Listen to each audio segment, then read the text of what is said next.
ఉత్తరాఖండ్ అడవుల్లో భారీగా మంటలు వ్యాపిస్తున్నాయి. చాలామంది చనిపోతున్నారు. అయితే ఫారెస్ట్ డిపార్ట్మెంట్ వాళ్ళు కొన్ని నోటీసులు జారీ చేశారు. ఒకసారి ఏం జరిగిందో చూద్దాం. 4 రోజులుగా అడవి మంటలు చెలరేగుతున్నాయి. ఇక్కడ చూసుకున్నట్లయితే ఉత్తరాఖండ్ అడవుల్లో ఒక 4 రోజుల నుంచి తీవ్ర స్థాయిలో మనకి మంటలు అనేవి చెలరేగుతున్నాయి. ఇప్పటి వరకు ఐదుగురు వరకు దీంట్లో మరణించడం జరిగింది. అలాగే దొనగిరి ఆలయాన్ని మంటలు చుట్టుముట్టాయి. భక్తులు భయంతో పరుగులు పెడుతున్నారు.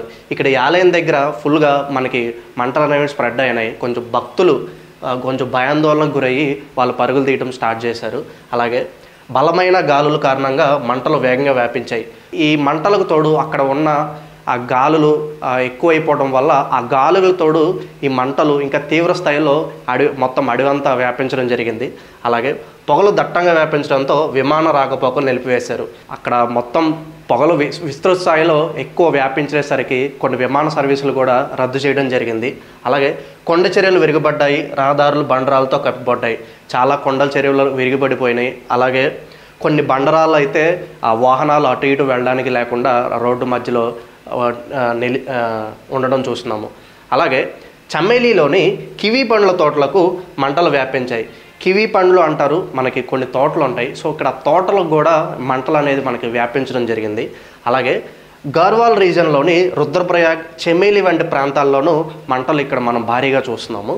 అలాగే గత ఏడాది నుంచి ఇప్పటి వరకు 919 కార్చిచ్చు ఘటనలు జరిగాయి.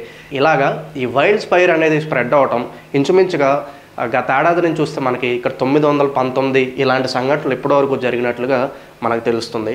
అలాగే సుమారుగా 1144 హెక్టార్ల అడవి దగ్ధమైంది. సో ఇప్పటివరకు చూసుకున్నట్లయితే ఇలాగా మంటల్లో మొత్తం మనకి 1194 హెక్టార్ల వరకు మనకి అడవి ప్రాంతం అనేది నాశనమైనట్లుగా మనకు కనిపిస్తుంది. అలాగే పర్యాటకంపై ప్రభావం పడుతుంది. అలాగే ఇక్కడ ఫారెస్ట్ డిపార్ట్మెంట్ వాళ్ళు ఏం నోటీసులు జారీ చేస్తున్నారంటే ఎవరన్నా ట్రెక్కింగ్ చేస్తున్నా కూడా, లేదంటే కొంతమంది మౌంటైన్ ట్రెక్ చేస్తూ ఉంటారు. సో అలాంటి వాళ్ళు ఏదన్నా ఉంటే కనుక ప్రస్తుతం అలాంటి కార్యక్రమాలను నిలిపివేయాలని చెప్పి నోటీసులు జారీ చేయడం జరిగింది.